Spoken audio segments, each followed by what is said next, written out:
Hi there, my name is Pablo Requena and welcome to another video here in my channel about how to make Spanish guitars.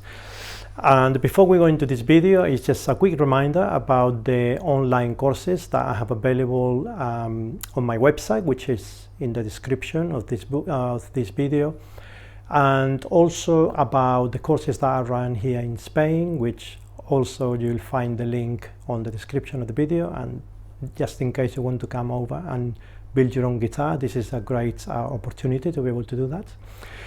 But the content of this video, it's basically I'm building the next guitar for a client, and I've got a few of the components ready or kind of on the way. This is the neck, and you can see it's kind of quite advanced, even though there's still quite a lot of work to do here. All the head needs to be done, and the heel also needs to be finished off. And I've got my soundboard ready, a beautiful spruce top, where I've already cut the channel for the rosette. But while a few things are gluing, I've been preparing the harmonic bars. So this is what I want to talk to you about, and I thought as I came across with these ones that I'm making, I thought it would be a good thing to show so that you guys can understand a little bit better about something which is called runout. So when we made the harmonic bars, what we're looking for these bars, well, not only for the harmonic bars, we want this in all the bars that we use inside the soundboard. So basically, when it comes the time to put all the struts in the soundboard, not only the fan struts that go in the lower part, but also the harmonic bars, the top bar, any of the bars that go inside the soundboard, in the back as well, they need to be quarter-sawn. So what that means is that, for example, let me show you this one. It's a little bit too big. It's already the right thickness, which is 6 millimeters, and you can see how the grain runs very vertical. So what that means is that by the time I shape the arch that it needs to have and I glue it into the inside of the soundboard, you can see that the grain will run perpendicular to the surface. So that's what you call, or that's why you say the bar needs to be quarter-sawn. But the other thing about the bar is that like I said, this applies to all the bars, the harmonic bars and the back bars. So you want them to be vertical in the grain, but you also want the grain along here to be very straight. In here you can see how the grain runs very straight as well. So this is quite easy to see. And to get to that, basically you buy these blocks of spruce. These ones come from Madinter in Madrid, but you can buy them in Barber. In most timber suppliers, they will sell you this for this kind of job.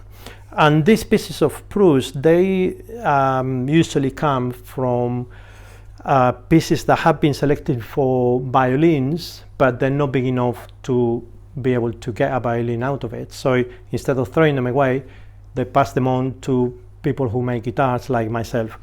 So what you get here is one of these wedges, and you can see that the grain runs in a slight angle. So you need to be cutting this in the bandsaw so that you actually can utilize as much as possible the way the grain goes. So I could be cutting this in an angle to try and get the best out of the lines.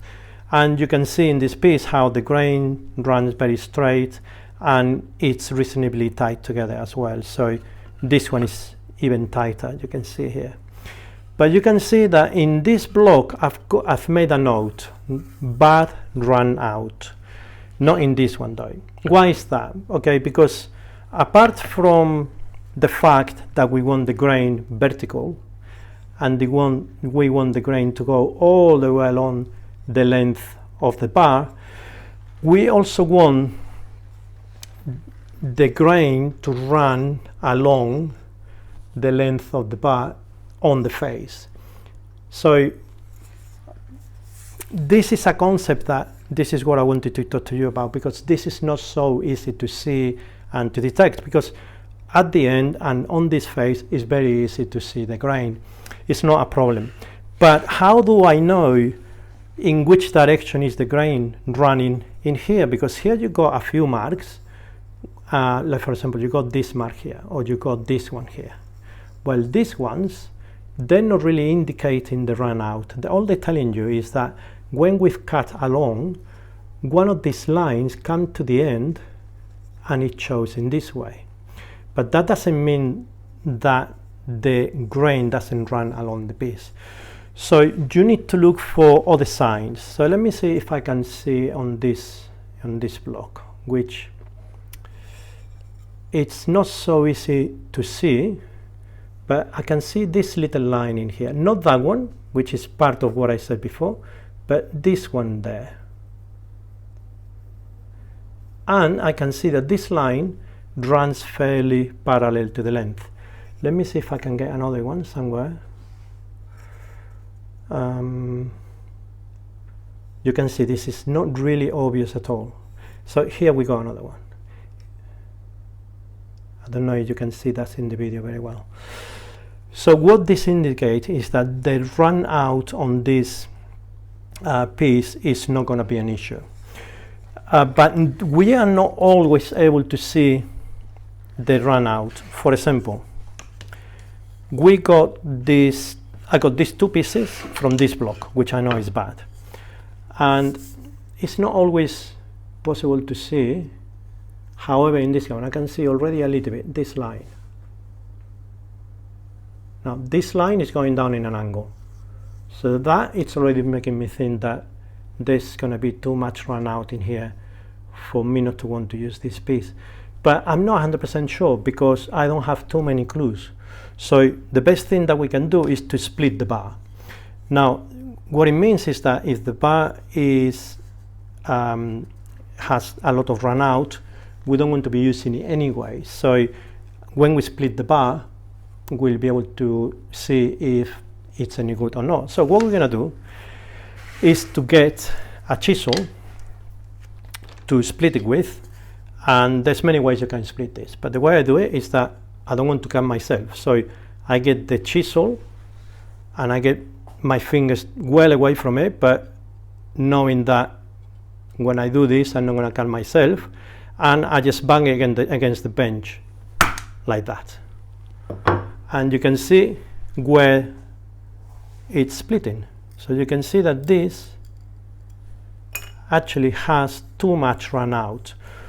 So what that means is that if I was to cut my bar along here and I was to glue it onto my soundboard or into the bag, this bar wouldn't have a huge amount of strength along the length, and sooner or later we could have problems in terms of the structural integrity of the instrument.